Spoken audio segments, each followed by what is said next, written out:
First of all, we want to thank you for welcoming us to your spot, man. It's real plush.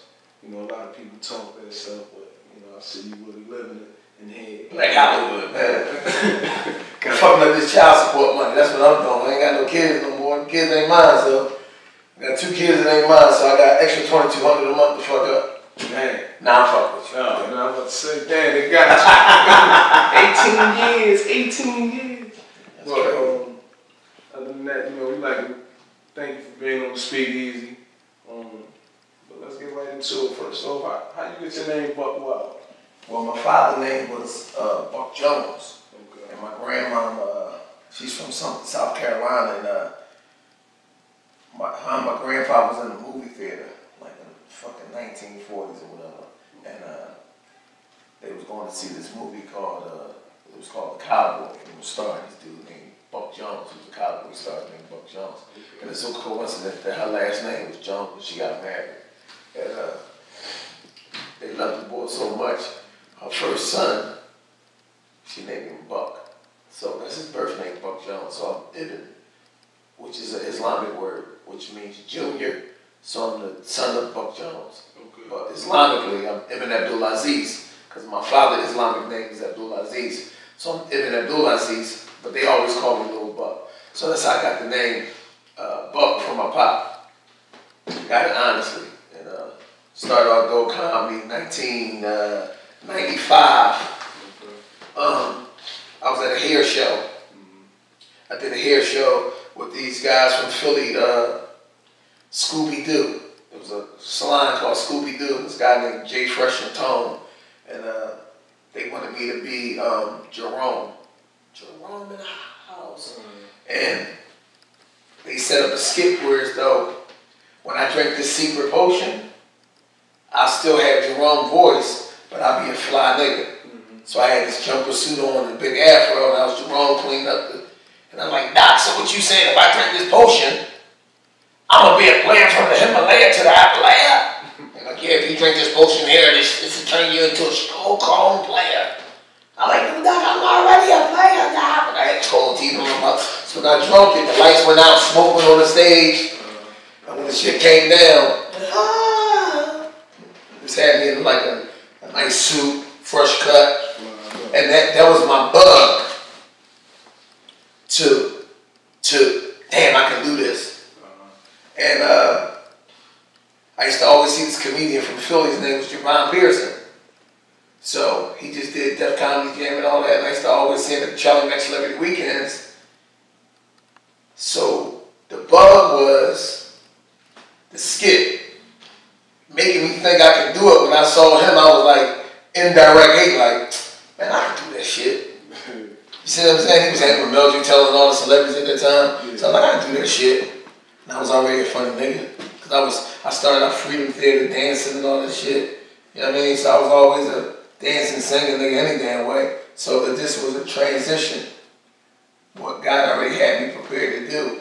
And Michael Blackson gave me the opportunity. Comedian Michael Blackson from African King of Comedy. He gave me the opportunity. He was the first dude that booked me on the show. And I felt the flyer like 2 weeks later. I'm like, yo, man, you ain't never ready for that show. He's like, motherfucker, you're not no comedian, you're a comic. You're local. You don't get paid. You're a rookie. I was like, nigga, it said Michael Blackson and friends. I'm a part of your entourage, nigga. I'm friends. I need a check. He gave me $50. He said, motherfucker, you're professional now. So once I got paid, I was a professional. Even though I only had like 6-7 minutes on stage. But I was a hustling nigga. I was a street dude getting a couple dollars. So I ain't never take it to heart. And I went down to Laugh House. I met this guy named D. Lee, who ran the Laugh House. I met comedian Teray, who was running the Laugh House. He was an up-and-coming comic. He was the hottest in the city. He had Blazing Thursdays. So D. Lee took my street credibility from me being a street hustler and me being in all the salons and all the barbershop people. I used to sell clothes. Like, you see the movie Baby Boy? Baby Boy. That was me. Oh, wow. I was that nigga. I was joking. I was getting money, running around. I did whatever it took. And D. Lee knew that. He took that, gave me the game in pieces, and Teray Teray was from North Philly, but he went to Temple University. He was from Mount Airy. He was in North Philly, but his mom moved to Mount Airy, so he had it a little better than everybody else. He was a little educated. Not saying that I wasn't, but I still was. I went to Masterman High School, Arizona State College, but I'm a street nigga from 8th and Diamond. I was just loving the hood. Teray seen that, and him and D-Lee used that and gave me the game. So that made me a better host. That made me a better promoter. You see what I'm saying? Yeah. Because once you can sell out in your city, you can take it on the road. Then I started doing comedy real heavy, but I was getting money, and I was on the run. Because I still was a street dude. Yeah. And I met Kevin Hart in '98 at community college, playing basketball. I used to see this little nigga every day playing ball, fucking up rec. I ain't had no ball game, but he definitely ain't had no ball game. So he up there running down the court. So he's like, yo, Buck, this little nigga funny, man. Take me down the Laugh House. I was like, man, that nigga corny as shit. So me and him used to bust every damn day. I was like, man, you funny, man. You need to get the fuck down there. He's like, I'm going down there one day. Lo and behold, 6 months later, he went down the Laugh House. I called Teray. I said, Teray, I got this young nigga, put him on, man. I kept promising him. Put him on stage. I ain't gonna go on tonight, let Cat take my spot. He was called Cat the Bastard. And he went on and did 7 minutes and killed it. But I honestly have to say, I didn't get Kevin Hart started. God got him started. God just put me in the right position to take him down there, and that door was already open for him. But he put the work in. I can honestly say that. He don't owe me shit. He ain't got never put me on the show, you know, but he's living proof that when you work hard, and his work ethic was crazy. He used to go to New York. Like, come to New York with me. I'm like, man, I ain't going to fucking New York. Man, I'm getting money. I get $5,000 every other day. You know what I mean? Get money selling fake watches and niggas out here counterfeit money and niggas getting robbed. And I'm in a loop. I was stuck in the matrix. Then I was on the run. I can't be on no fucking Comic View and I'm on the run. You see what I'm saying? So when me and him sat down, when I came home in 05, because I did 5.5 years, I got locked up 2000 for a shootout with an undercover cop. And I came home in 05. 5 years later, he blew the fuck up. And he was like, damn, man, you know, what's up? And I was like, he asked me what's up. And I said, nigga, I was on the run all that time. And he never understood why I was so funny or why I wasn't taking it to the next level. Nobody knew. So that was that as far as me getting started in comedy, though. You know, you got to pass the torch. You see what I'm saying? But I sat down with Steve Harvey before, and I said, people say you're a dickhead. I'm a real nigga. I gotta, you know, my old head told me he was a dickhead, so I told him. And he said, well, your old head tried to, when the Kings of Comedy first came out, Steve Harvey wasn't, he was always headlining, but he couldn't follow Bernie. So when they brought it back out again, they made Steve Harvey the host and let Bernie Mac close it out. Steve said, I remember that dude you talking about, because now every time he tried to book me, I don't let him book me because I remember he told me I wasn't funny. So Steve Harvey became my mentor and he sat me down. He said, Buck, you got to make a person laugh every 8 to 10 seconds. And I'm like, what? He said, you need to have somebody laughing every 8 to 10 seconds and take your shit to the next level. And you got to write. You got to constantly read the paper. And he sat me down. He was in the Bahamas for like a week. Every press conference, every radio show, every time he jumped in a limo, he called me. Called BuckWild. Tell Buck, come on. Took me under his wing. He had to do that. Probably don't pick the phone up today or return the email, but I never forget that time in the Bahamas. When we hit that little tour in the Bahamas on them little islands, I never forget. Every day he sat down with me and gave me the game. Chest to chest, knee to knee, toe to toe. Mike Epps took me under his wing. Mike Epps said, I'm not going to put you on, I'm going to break you. I said, what do you mean? He said, I got 57 cities. Mike Epps, I'm still standing to her. I'm going to put you on every show, and I'm going to give you $5,000 a show. I was like, damn. He's like, better yet, I got somebody else I'm putting on too. So y'all going to break the shows down. So it's me, Smokey Suarez, Scruncho, TK Kirkland, and two cats from Atlanta. And he gave everybody, he broke all the dates down. So everybody probably had like 13 dates apiece. But you pick your dates. You get $5,000 a show from getting nothing. No Philly nigga. So now you get $5 in the show, and you selling DVDs because Mike don't sell DVDs. So now you charging, instead of charging a $5 DVD, you on tour with one of the Kings. This dude just got picked up to do the Richard Pryor story. So I'm selling DVDs on tour for $20 a piece. So now I'm selling 500 DVDs, selling them out, $20 a piece, $5,000, and I'm doing after parties with Mike. Mike won $5,000. They give me $5,000. Still a street hustling ass nigga. Give Mike $3,000. Mike give it to a security, and let me keep what, $2,000. So now on one night on a Friday night, I made 17 grand. So you times 17 grand times 8 shows a month, 68,000 a month. And you want to be sitting around here playing games while niggas out here laughing, getting paid for it. Like, this comedy shit is a real hustle. So I took the same hustle that I took with selling drugs and robbing niggas and me fast talking niggas, going to New York, getting shit from Canal Street, coming back, selling niggas fake rollies, coming back, selling niggas cars and cars and lemon. I did that same hustle on the comedy tour. You see what I'm saying? I wasn't selling no DVDs at first, but when I put Mike Blackson, when I put Mike Epps' face on that motherfucking DVD cover with me, I sold every fucking DVD. Motherfuckers be emailing, yo, Mike ain't even on this DVD. Oh, I gave you the wrong one. It's a hustle, nigga. We hustlers, man. Black Hollywood. That's why I hashtag my shit, Black Hollywood. That's crazy. Hollywood need a nigga like me out there. They make all these movies about people like me. I go out Hollywood, I know I can make it. You gotta deal with the crazy shit. What's the crazy shit out there? You know the crazy shit out there, nigga. Transformers, nigga. Indeed. Get down and lay down. Indeed. I ain't bowing down, bending down for nobody. I'm a real nigga. I'm me. Whatever comes. I'm Muslim, first of all. I don't condone homosexuality. Whatever you do it. I just don't want that shit around my kids. I just don't want my kids to think in my house when you come in with your girlfriend or your bro. I just don't want them to see that and think it's cool with me as a father, as a parent, as a religious person. But outside of that, whatever you do, that's on you.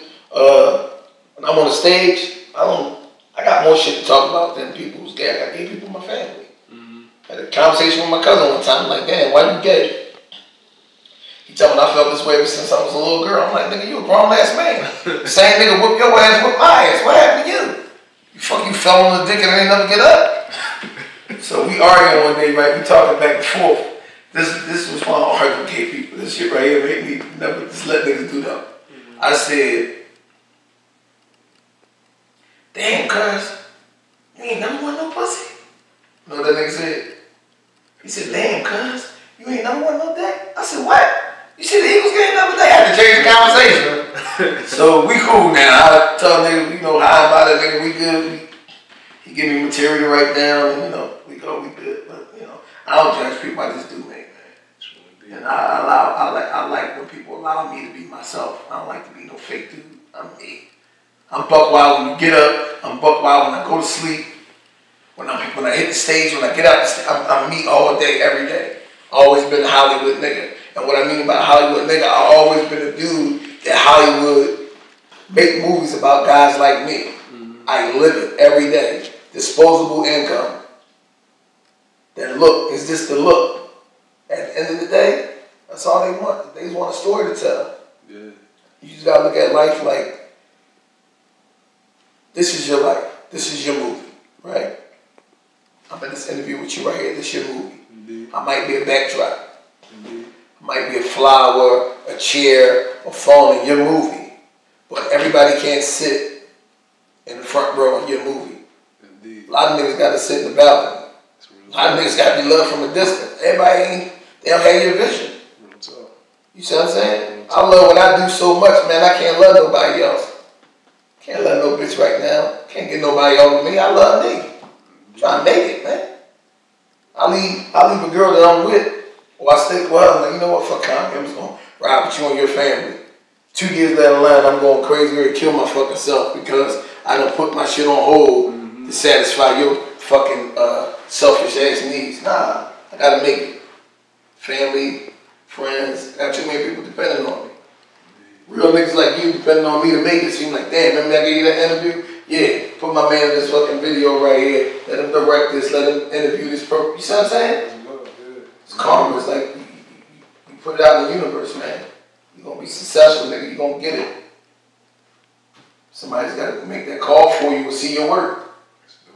You see what I'm saying? It's this real nigga shit. Nigga, I should be interviewing you, nigga.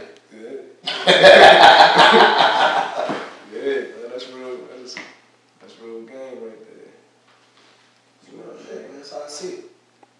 Aside from that, aside from you know, just your history, you coming up, how you came up, how you still grinding, and how you still doing your thing. So it wasn't a situation where like you wanted to be a comedian at the time when you was going through your hustle, or nah, I was like I don't know if you remember like how old are you? I'm 30. You 30, so you know Touch Crew. So damn Tough Rock on. I used to dance for them. I used to dance for Task Force, and I come up in the Michael Jackson era. Young Mike, I used to go take my grandma to church clubs, the white ones. Yeah.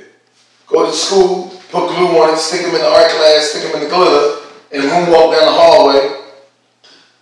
They suspend me because that wasn't my art class. Send me home to my grandma with my ass for putting the glove, fucking the church club up.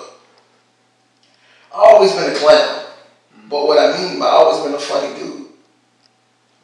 And it was just, God just was preparing me for a lot of stuff. You know what I mean? My grandma raised me since I was 3 months. My mom and pop was on dope.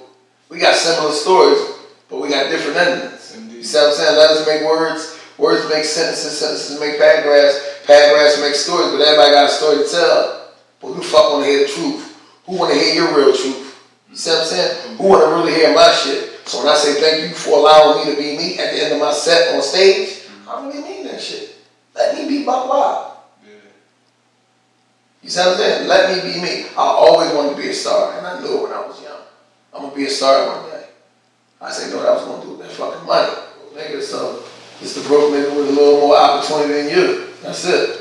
I can just pay more bills than you. But niggas will never be successful until they get more bills. I want to say that again. Niggas will never be successful until they get more bills. Because you're so accustomed to paying your little car note $120, $250, your insurance $80, average motherfucker rent $750, some shit like that. Renter's insurance. So you say your whole monthly income might be $1,500, $1,700.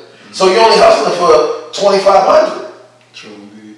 So now you got a disposable income of fucking $700 left to split down on bills, and you might got a side chick and a real chick. It's real nigga shit. So you got to get more bills in order to hustle harder. You got to trust people, and everybody got to see your vision, and you got to support people. So that's just me. I just go hard, man. And to answer your question, I always knew I was going to be a star. I always wanted to be a star. But when I became a comedian, it was my calling. Because pressure to you is, damn, I got to go down here and interview to do a movie with Quentin Tarantino or Dustin Hoffman or something like that. Pressure to me is getting on the stage in front of 20,000 people, and people find out they got HIV, AIDS, tuberculosis, their house got burnt down, their husband in jail doing life, their mom got hit by a car, their daughter got cancer. You know what I mean? No food stamps, the child support is coming to get and I got to make everybody laugh with 500 different personalities, with one universal joke every 8 to 10 seconds. Nigga, that's pressure. To me, that's my pressure. Getting up there. It's a good look. So I like what I do. I don't give a fuck. I hear that.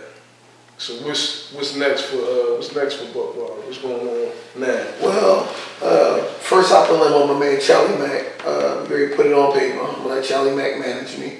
Because if I got this far by myself, Charlie ain't no slacker himself. He's my mentor. It's my big brother, and I can talk to him like I'm talking to you. See, I'm talking to you like you my son, or you my brother, or you a dude that I'm really trying to give. Like this ain't even though I'm not comfortable As far as like, I'm comfortable, but this don't seem like an interview to me. It just seems like me busting up one of my niggas. Yeah. One of my young boys giving them the game. That's the dude that changed my life. I came home, 205, he got my record expunged, he took me under his wing, and he put me on. He ain't paid me a lot of money that first show I did with Eva. And we argue about that all the time. But I made over $500,000 with that nigga. Off of comedy. So I owe, not only do I owe him that, I owe the city that. Because he's one of the 4 or 5, like, the name Charlie Mack runs synonymous with Puffy. Yeah. When I say Puffy, like New York.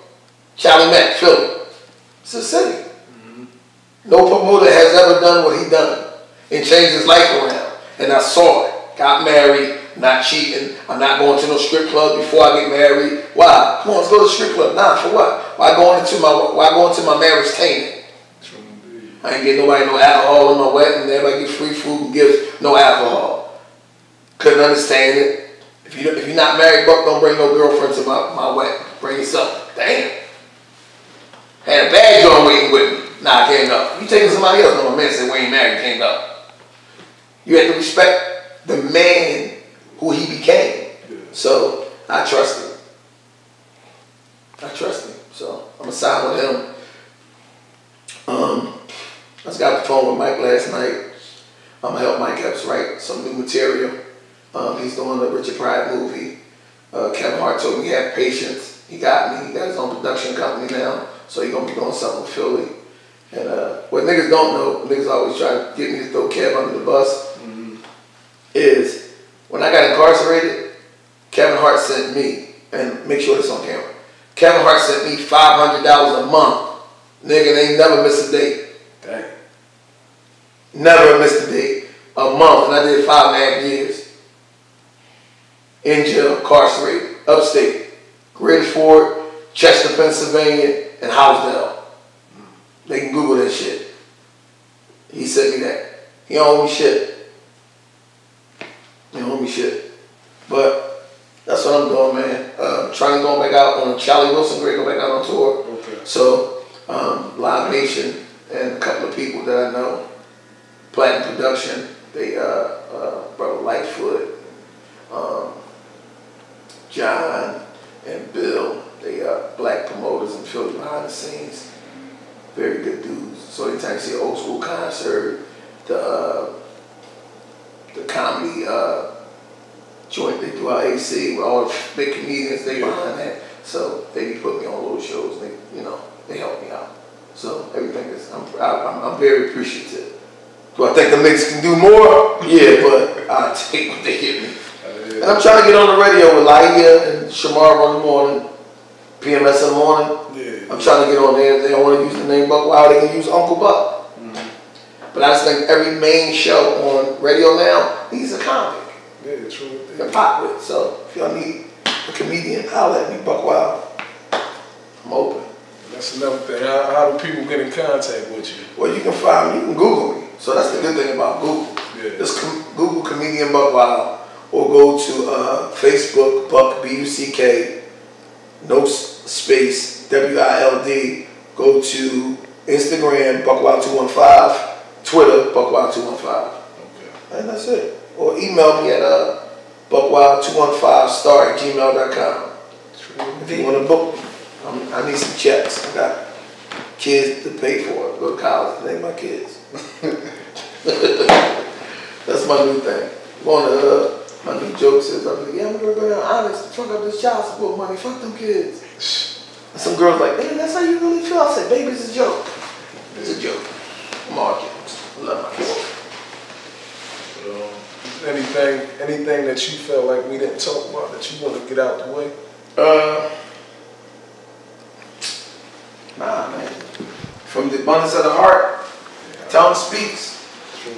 I said shit I ain't had to tell you. You know what I mean? I told you I'm comfortable, so it's just like I just want to, whoever, somebody might see this,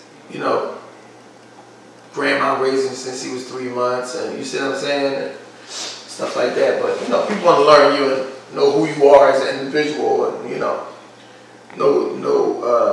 learn about your accomplishments, but nobody don't know the hardships that you endured to get to the level that you are. Yeah, they don't know the grind before. Man, got shot. Yeah. Got shot by an undercover cop, 5.5 years in jail, went to Arizona State, graduated business, went to Masterman High School, got kicked out, went to Wampin. You know, educated thug, that's what they call me. So that's my question, matter of fact, before we get out of this, is what can you recommend for those? Okay, you said you did 5 years. So what can you recommend for those? How do they hurdle the obstacles? Because you know a lot of people, when they come out the system, they think it's the end of the world. Like, yeah. You know, it's hard to get a job. Yeah. So on and so forth. So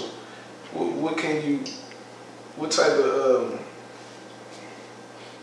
advice? Yeah, what type of advice, or how can you inspire them basically to do better?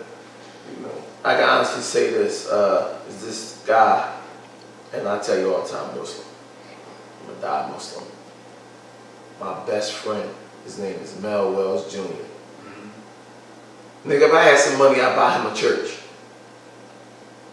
He's his father was the founder for One Day at a Time. Activist, dealing with people with coming home from jail, re-entry programs, helping people out, kids with HIV. He tested 700 people on Broad and Lehigh. Out of 700 people, 3 people had HIV. But they tell you in the community, HIV is doing this and that, this and that. No one's out here in the community, but they tested North Philly. And out of 700 people, 3. And out of the 3, they already knew they had it. They just wanted to get a free phone. Because if you say you get tested, you get a phone. So it was like, him changed my life. He younger than me, mentored me, very intelligent, very articulate, and humble. And I just say that to say, he told me I was his way out of never going to jail. You understand that? Yeah. And he was already successful. Yeah. So he told me I was a reminder to him what not to do. So I just tell people, you know, get somebody a support, religion or spirituality, whatever it is. Because I connect with people of all ethnic backgrounds, religious aspects, whatever you know, I deal with everybody. As a man, whatever you believe in, that's what you believe in. Whatever I believe in, that's what I believe in. You be your religion, me be mine. But let's come together on the common ground and say, under this pole right here, the foundation we gonna establish is spirituality. So we both believe in higher power greater than us. You might call him Jesus, I might call him Muhammad.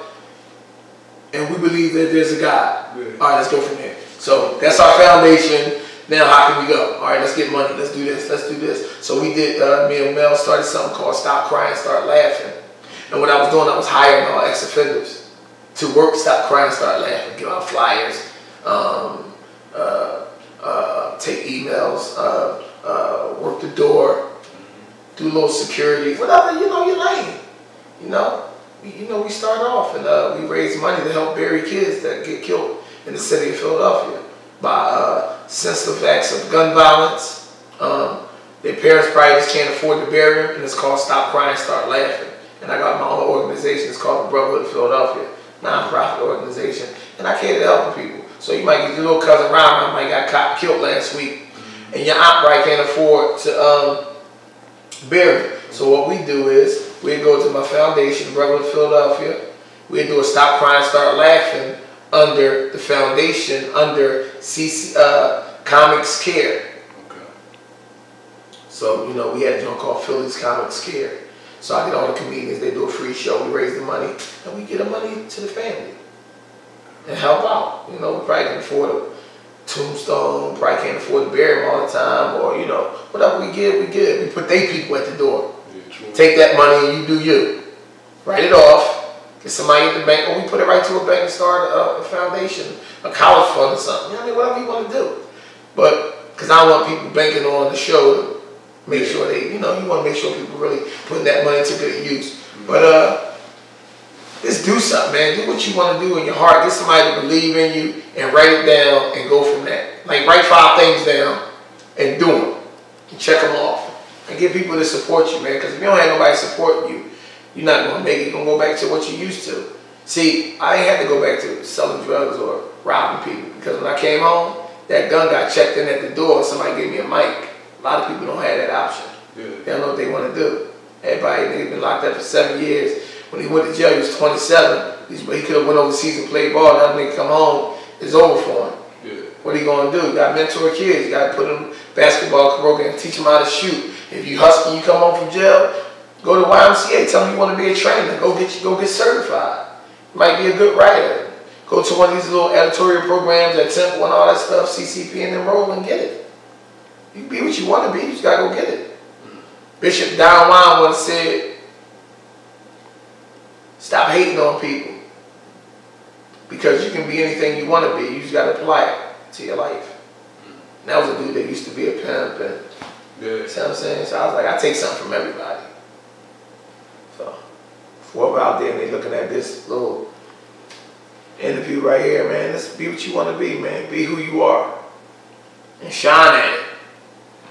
That's it. Signing off. Black Hollywood, baby.